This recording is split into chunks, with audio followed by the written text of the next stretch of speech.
എല്ലാ കുട്ടികൾക്കും giants എക്സലിൻ്റെ practical ക്ലാസ്സുകളിലേക്ക് സ്വാഗതം. നിങ്ങൾക്ക് ഫോക്കസ് ഏരിയയിൽ 2 സെക്ഷൻസ് ആണ് തന്നിരിക്കുന്നത്. ഒന്ന് എല്ലാ വർഷവും ഉള്ളതുപോലെ തന്നെ ടൈട്രേഷനും മറ്റൊന്ന് സോൾട്ട് അനാലിസിസും. അതിൻ്റെ കൂടെ റെക്കോർഡ്, വൈവ തുടങ്ങിയ കാര്യങ്ങളെല്ലാം അതിൻ്റെ കൂടെ ഉണ്ടാകും. കുറേ പോർഷൻസ് കുറച്ചിട്ടുണ്ട്. നമ്മൾ ഇന്ന് നോക്കാൻ പോകുന്നത് ടൈട്രേഷനാണ്.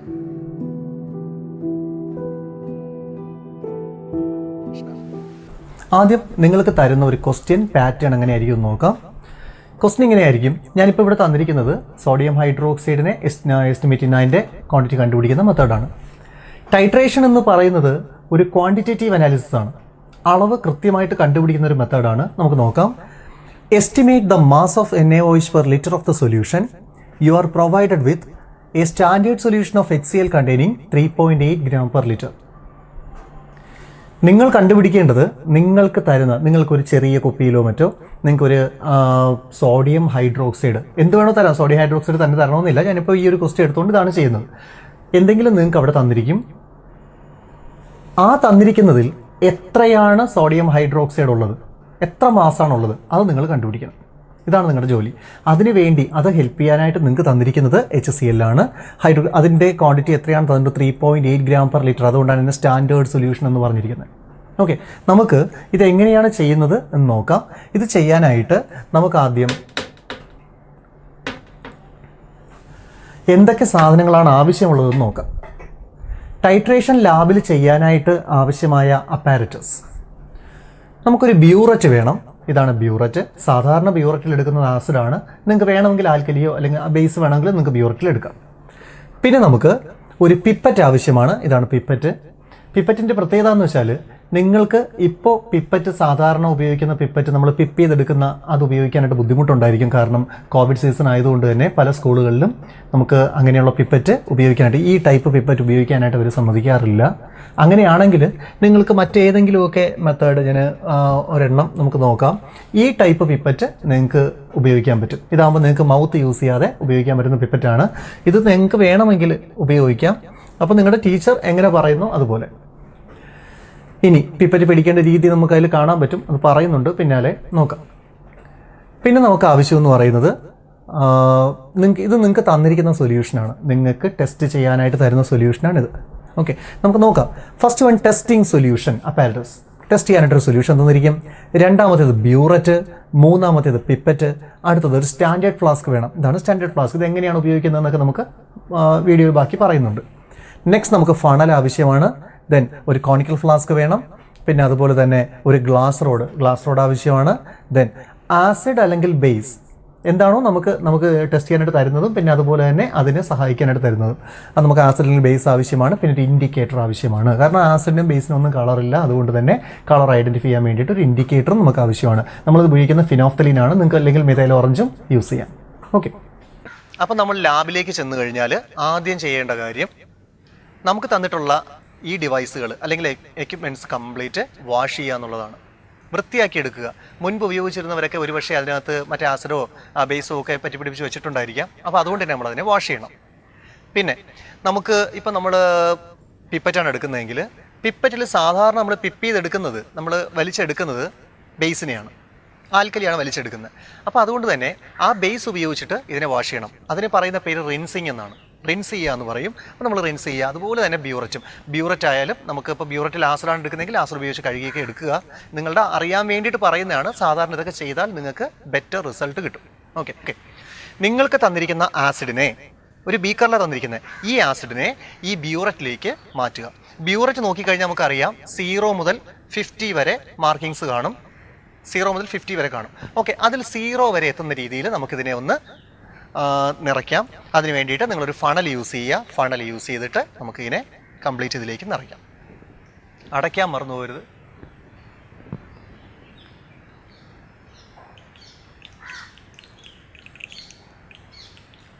ഇത് നമ്മൾ എപ്പോഴും ചെയ്യേണ്ടത് നമ്മുടെ ഐ ലെവലിലായിരിക്കണം. ഐ ലെവലിൽ തന്നെ നോക്കുക. അങ്ങനെ നോക്കിയിട്ട് നമുക്ക് എക്സസ് ആയിട്ടുള്ള ആസിഡിനെ കളയുന്ന സമയത്ത് നിങ്ങൾ ഏറ്റവും ശ്രദ്ധിക്കേണ്ട ഒരു കാര്യം, ഇതിൽ ഒരു പ്രത്യേക ഒരു ഷേപ്പിലാണ് ഇരിക്കുന്നത്. ഈ ഒരു ഷേപ്പിൻ്റെ ലോവർ മിനിസ്കസ് വേണം നോക്കാൻ. ലോവർ മിനിസ്കസ്, ഇതാണ് ലോവർ മിനിസ്കസ്.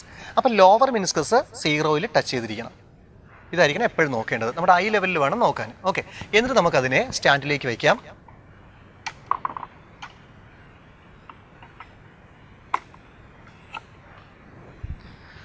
ഓക്കെ, അപ്പോൾ ആ ഒരു കാര്യം കഴിഞ്ഞിട്ടുണ്ട്. നമ്മൾ അടുത്തായിട്ട് ചെയ്യാൻ പോകുന്നത് നമുക്ക് ടെസ്റ്റ് ചെയ്യാനായിട്ട് തന്നിരിക്കുന്ന സൊല്യൂഷൻ. ഇതാണ് നമുക്ക് ടെസ്റ്റ് ചെയ്യാൻ തന്നിരിക്കുന്ന സൊല്യൂഷൻ. ഇതൊരു അല്പം മാത്രമേ ഉള്ളൂ അല്ലേ, ഇത് വെച്ചിട്ട് കണ്ടുപിടിക്കാൻ പാടാണ്. നമുക്കിതിനെ 100 ml ആക്കണം. ഇത് വളരെ കുറച്ചേ തന്നിട്ടുള്ളൂ. സോ നമ്മൾ 100 ml ആക്കി മാറ്റണം. 100 ml ആക്കാനായിട്ട് നമ്മൾ ഉപയോഗിക്കുന്നത്, അതിനാണ് മേക്കപ്പ് എന്ന് പറയുന്നത്. അതിന് വേണ്ടിയിട്ട് നമ്മൾ ഉപയോഗിക്കുന്ന സ്റ്റാൻഡേർഡ് ഫ്ലാസ്ക് ആണിത്. അപ്പോൾ സ്റ്റാൻഡേർഡ് ഫ്ലാസ്കിലേക്ക് നമുക്കിതിനെ ഒന്ന് ട്രാൻസ്ഫർ ചെയ്യാം. സ്റ്റാൻഡേർഡ് ഫ്ലാസ്കിലേക്ക് ട്രാൻസ്ഫർ ചെയ്യാനായിട്ട് ഞാൻ ഇതുപോലെ തന്നെ ഒരു ഫണൽ എടുക്കുന്നു. ആ ഫണൽ എടുത്തതിന് ശേഷം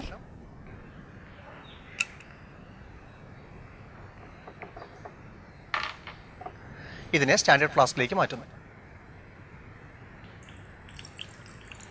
ഓക്കെ, അങ്ങനെ സ്റ്റാൻഡേർഡ് ഫ്ലാസ്കിലേക്ക് മാറ്റിയിട്ട് നമുക്കിതിലേക്ക് ഒരു വാഷ് ബോട്ടിൽ ഉപയോഗിച്ചിട്ട് വാട്ടർ ആഡ് ചെയ്യാം. ഇങ്ങനെ വാട്ടർ ആഡ് ചെയ്യുന്ന സമയത്ത് ഇവിടെ ഒരു മാർക്കിംഗ് ഉണ്ട്. ഇതാണ് 100 ml മാർക്കിംഗ്. ഇതുവരെ നമ്മൾ നിറയ്ക്കണം. വളരെ സൂക്ഷിച്ച് വേണം. ഏകദേശമൊക്കെ ഒരു പകുതി, ഒരു മുക്കാൽ ഭാഗം കഴിഞ്ഞാൽ വളരെ സൂക്ഷിക്കണം. ഇതുവരെ എത്തുന്നത് കറക്റ്റ് ആയിരിക്കണം. കൂടിപ്പോയി കഴിഞ്ഞാൽ പിന്നെ നമുക്ക് ഒന്നേന്ന് അത് ചെയ്യേണ്ടി വരും. അതിനുവേണ്ടി നമുക്ക് നമ്മുടെ കയ്യിൽ സൊല്യൂഷൻ ഇല്ല. സോ അതുകൊണ്ട് വളരെ സൂക്ഷിച്ച് മാത്രം ചെയ്യേണ്ട ഒരു പോർഷനാണ് ഇത്. നമ്മൾ മേക്കപ്പ് ചെയ്തതാണിത്. ഇവിടെയും നമ്മൾ നോക്കേണ്ടത് എപ്പോഴും ലോവർ മെനിസ്കസ് ആണ്. നല്ലോണം ശ്രദ്ധിക്കുക.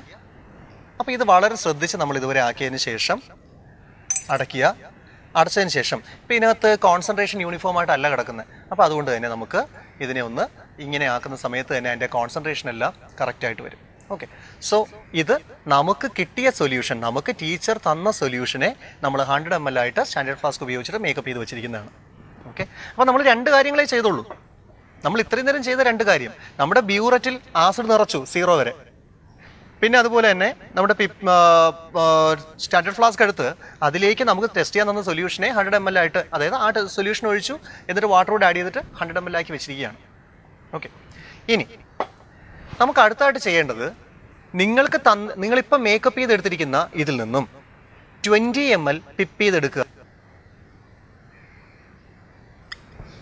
ഒരു കാര്യം പ്രത്യേകം ശ്രദ്ധിക്കുക, പിപ്പറ്റ് ഉപയോഗിക്കുന്നവരാണെങ്കിൽ നമ്മുടെ ചൂണ്ടുവിരൽ കൊണ്ട് തന്നെയായിരിക്കണം ഇത് അടച്ചു പിടിക്കേണ്ടത്. ഓക്കെ, എന്നിട്ട് കുറേശ്ശെ നമുക്കിത് വിട്ടുകൊടുക്കാം. അപ്പോൾ നമ്മൾ ചൂണ്ടുവിരൽ ഉപയോഗിച്ചിട്ട് ഇത് അഡ്ജസ്റ്റ് ചെയ്യുക. അങ്ങനെ തന്നെയായിരിക്കണം അഡ്ജസ്റ്റ് ചെയ്യേണ്ടത്. നമ്മൾ കറക്റ്റ് നോക്കുക. എപ്പോഴും നമ്മുടെ ലോവർ മെനിസ്കസ് തന്നെ അത് മെയിൻറ്റെയിൻ ചെയ്യാനായിട്ട് നോക്കുക. നമ്മുടെ ആ ഒരു ലൈൻ എത്തുമ്പോൾ ഇത് 20 ml ആണ്. ഈ 20 ml നമ്മൾ പിപ്പ് ചെയ്തെടുത്തതിന് ശേഷം നമ്മളിതിനെ ഒരു കോണിക്കൽ ഫ്ലാസ്കിലേക്ക് ട്രാൻസ്ഫർ ചെയ്യുക. ഓക്കെ, അപ്പോൾ ഇപ്പോൾ എൻ്റെ കയ്യിലിരിക്കുന്നത് കോണിക്കൽ ഫ്ലാസ്ക് ആണ്. ഈ കോണിക്കൽ ഫ്ലാസ്കിലേക്ക് ഇതിനെ ട്രാൻസ്ഫർ ചെയ്യുന്നു. അപ്പം ഞാൻ കോണിക്കൽ ഫ്ലാസ്കിലേക്ക് ഇതിനെ മാറ്റിയിട്ടുണ്ട്. ഇനി നമ്മൾ ചെയ്യാൻ ഉദ്ദേശിക്കുന്നത് ഫിനോഫ്തലീൻ ഇൻഡിക്കേറ്റർ. എന്തിനാണ് ഇൻഡിക്കേറ്റർ ഉപയോഗിക്കുന്നത്? ഒരു കാര്യം പ്രത്യേകം ശ്രദ്ധിക്കുക. നിങ്ങൾക്ക് വൈവ ക്വസ്റ്റ്യൻസ് ഉണ്ടാവും. വൈവ എന്ന് ഉദ്ദേശിക്കുന്നത് ഇതുമായിട്ട് ബന്ധപ്പെട്ട ക്വസ്റ്റ്യൻസ് വരുന്ന ടീച്ചേഴ്സ് നിങ്ങളുടെ ചോദിക്കും. അതാണ് വൈവ. അപ്പോൾ ഈ ചെറിയ കാര്യങ്ങൾ നിങ്ങൾ ശ്രദ്ധിച്ചു വെച്ചാൽ ആൻസർ തെറ്റില്ല. അപ്പോൾ നമ്മൾ ഫിനോഫ്തലീൻ എടുത്തു. ഈ ഫിനോഫ്തലീൻ 1 2 തുള്ളി, 1 തുള്ളി അല്ലെങ്കിൽ 2 തുള്ളി നമുക്കിതിലേക്ക് ഒഴിക്കാം.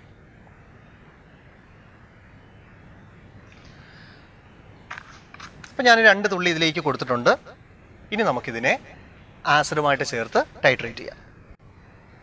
നമ്മൾ ബ്യൂററ്റ് പിടിക്കാനായിട്ട് എളുപ്പം ഇങ്ങനെ പിടിക്കുന്നതാണ്. നമ്മൾ റൈറ്റ് ഹാൻഡ്, അതെങ്ങനെയാണെന്ന് വെച്ചാൽ റൈറ്റ് ഹാൻഡേഴ്സ് ആണ്. റൈറ്റ് ഹാൻഡ് ഉപയോഗിച്ചിട്ട് നമ്മൾ കോണിക്കൽ ഫ്ലാസ്ക് എടുക്കുക. ദെൻ നമുക്ക് ഇനി ടൈട്രേഷൻ സ്റ്റാർട്ട് ചെയ്യാം.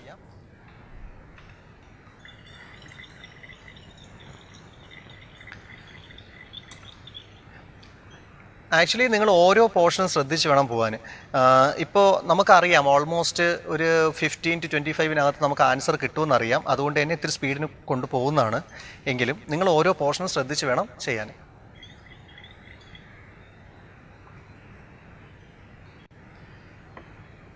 ഇപ്പോൾ നമുക്ക് 18.2 ആൻസർ കിട്ടിയിരിക്കുന്നത്. 18.2 കറക്റ്റായിട്ട് ഇത് സ്റ്റോപ്പ് ആയിട്ടുണ്ട്. ഇതിൻ്റെ കളർ ചേഞ്ച് ആയിട്ടുണ്ട്. ഫിനോഫ്തലീൻ അറിയാമല്ലോ, ഫിനോഫ്തലീൻ ബേസിൽ ഒരു പിങ്ക് കളറാണ് കാണിക്കുന്നത്. ഇപ്പോൾ ഇത് ആസിഡുമായിട്ട് ചേർന്ന് ന്യൂട്രലൈസ് ചെയ്ത സമയത്ത് അത് കളർലെസ് ആയിട്ട് മാറി. ഇപ്പം നമുക്ക് കിട്ടിയത് 18.2 ആണ്. ഇത് ശരി തന്നെയാണോ എന്ന് അറിയാനായിട്ട്, ഇത് കറക്റ്റ് ആണോ എന്ന് അറിയാനായിട്ട് നമുക്ക് ഒന്നുകൂടെ വേണമെങ്കിലല്ല അത് ചെയ്തേ പറ്റൂ. കൺകോർഡൻറ്റ് വാല്യൂസ് നമുക്ക് കിട്ടണം. അതുകൊണ്ട് ഒരു തവണ കൂടെ ചെയ്യാം. ആ തവണയെ നമുക്ക് ഈ സെയിം വാല്യൂ തന്നെ കിട്ടുകയാണെങ്കിൽ അവിടെ വെച്ച് സ്റ്റോപ്പ് ചെയ്യാം. അതല്ലെങ്കിൽ ഒന്നുകൂടെ ചെയ്യാം. Okay,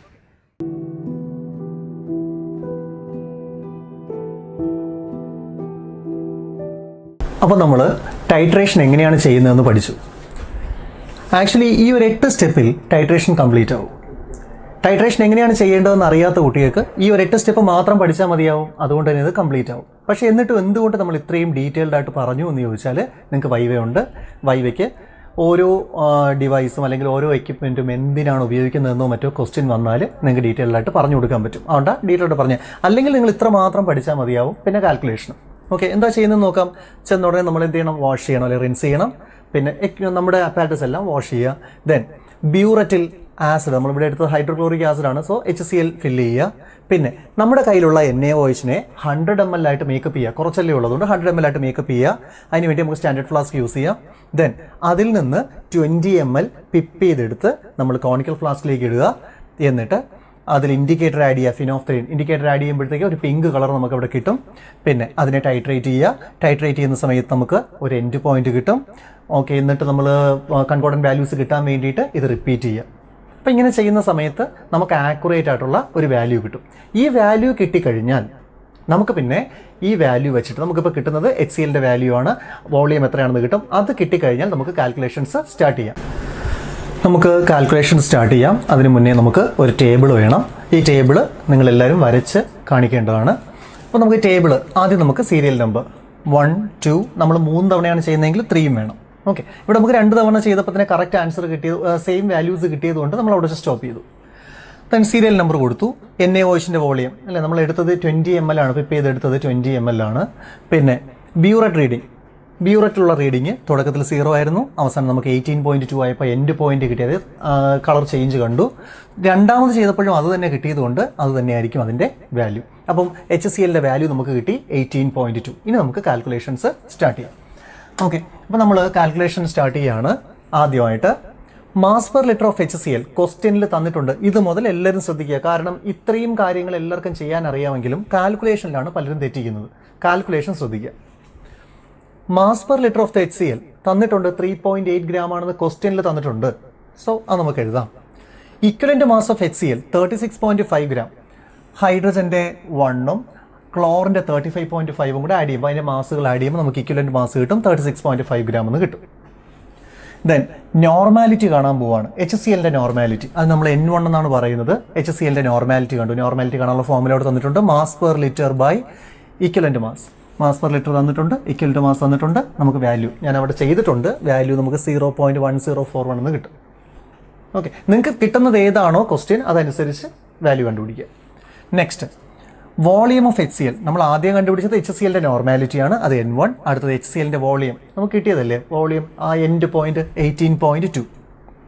next volume of NaOH, അതിനെ V2 എന്ന് പറയും. അത് 20. നമ്മൾ എടുത്ത വോളിയം 20 ml ആണ് നമ്മൾ NaOH എടുത്തത്. ലാസ്റ്റ് വൺ നമുക്ക് കണ്ടുപിടിക്കേണ്ടത് നോർമാലിറ്റി ഓഫ് NaOH ആണ്. ഈ ഒരു ഫോർമുല അറിയാമെങ്കിൽ നിങ്ങൾക്ക് അത് ഈസി ആയിട്ട് കണ്ടുപിടിക്കാം. N1V1 = N2V2. First normality, first volume, second normality, second volume. നമുക്ക് കാണേണ്ടത് N2 ആണ്. N2 കാണാനായിട്ട് അറിയാമല്ലോ. ആരെ കാണണമെങ്കിലും കൂടെയുള്ള ആളിനെ ഡിവൈഡ് ചെയ്യുക, മറ്റു ആൾക്കാരെ മൾട്ടിപ്ലൈ ചെയ്യുക, പഠിച്ചിട്ടുള്ളതല്ലേ. ഓക്കെ, അപ്പോൾ നമുക്ക് N1V1/V2 എന്നൊരു ഫോർമുല കിട്ടും. അതിൽ ആ വാല്യൂസ് എടുത്ത് അപ്ലൈ ചെയ്യുക, അപ്പോൾ നിങ്ങൾക്കൊരു വാല്യൂ കിട്ടും. ഓക്കെ, ഇനി ഇക്വലന്റ് മാസ് ഓഫ് NaOH. NaOHൻ്റെ ഇക്വലന്റ് മാസ് നമ്മൾ കണ്ടുപിടിക്കുക. ഇക്വലന്റ് മാസ് നമുക്കറിയാം 40 ആണ്. NaOH നമ്മൾ ചെയ്യുമ്പോൾ അറിയാൻ പറ്റും. Then mass per litre of NaOH. Mass per litre of NaOH കാണാൻ N2 × equivalent mass of NaOH. ഈ N2 നമ്മൾ നേരത്തെ കണ്ടുപിടിച്ച നോർമാലിറ്റി എന്ന് പറയുന്നത്. ഇത് നിങ്ങൾ എല്ലാത്തിലും ഇതേ പാറ്റേൺ തന്നെയാണ്. ആ N2 എത്രയാണെന്ന് കണ്ടുപിടിച്ചു, ആ വാല്യൂ കൊടുക്കുക. NaOHൻ്റെ ഇക്വലന്റ് മാസ് 40 ആണ്. 40 കൊണ്ട് മൾട്ടിപ്ലൈ ചെയ്യുക, അപ്പോൾ നിങ്ങൾക്ക് ഒരു ആൻസർ കിട്ടും. അപ്പോൾ ഈ കിട്ടുന്ന ആൻസറാണ് നിങ്ങളുടെ NaOHൻ്റെ മാസ് പെർ ലിറ്റർ. ഒരു ലിറ്ററിൽ എത്ര NaOH ഉണ്ടെന്ന് നമുക്കിങ്ങനെ കിട്ടും. പക്ഷെ നമുക്ക് തന്ന കുറച്ചല്ലേ, നമുക്കൊരു ചെറിയ കുപ്പിയിൽ കുറച്ചല്ലേ തന്നുള്ളൂ. അതെങ്ങനെ കണ്ടുപിടിക്കും? അപ്പോൾ ആ ലിറ്റർ അങ്ങ് മാറ്റിയാൽ മതി. 1000 കൊണ്ട് ഡിവൈഡ് ചെയ്താൽ മതി. 1000 ഡിവൈഡ് ചെയ്യുന്ന സമയത്ത് നമുക്ക് ആ വാല്യൂവും കിട്ടും. സോ ഇതിൻ്റെ ലാസ്റ്റ് ആൻസർ ഞാൻ എഴുതിയിട്ടില്ല, കണ്ടുപിടിച്ചെങ്കിൽ എത്രയാണെന്ന് വെച്ചാൽ. സോ ഇതാണ് കാൽക്കുലേഷൻ. നിങ്ങൾക്കിപ്പോൾ പെട്ടെന്ന് ഒരു തവണ കേൾക്കുമ്പോൾ കാൽക്കുലേഷൻ ക്ലിയർ ആവണമെന്നില്ല. ഒന്നുകൂടെ നിങ്ങൾ ഈ കാൽക്കുലേഷൻസ് എടുത്ത് നോക്കി ഇതിൽ എന്തൊക്കെയാണ് വന്നിട്ടുള്ളതെന്ന് നോക്കുക. ഡൗട്ട് എന്തെങ്കിലും ഉണ്ടെങ്കിൽ ചോദിച്ചാൽ മതി. സോ ഏത് ക്വസ്റ്റ്യൻ വന്നാലും പാറ്റേൺ ഇത് തന്നെയായിരിക്കും. ഇതാണ് കാൽക്കുലേഷൻ. ഓക്കെ.